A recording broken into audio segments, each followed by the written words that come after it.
வேண்டும் வேண்டும். காலம் கடந்து ஞானம் கடந்து யாவும் கடந்த சீற்றம்.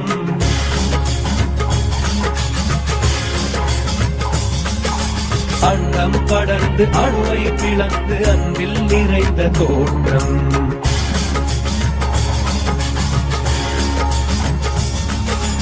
இன்று நீயாடும் தாண்டவம் கோடி யுகமாயை மாய்க்க வேண்டும். மற்றொன்று இல்லை என பூமி முற்றுமுனதாக வேண்டும். பித்தன் நீயாட வேண்டும், பக்தர் அடி சேர வேண்டும். முக்தி நிலையாக வேண்டும், சித்தம் சிவமாக வேண்டும். சிவ சிவ சிவ சிவ இது சிவயுகமென சிவகணங்கள் கூடியாடவே ஹர ஹர.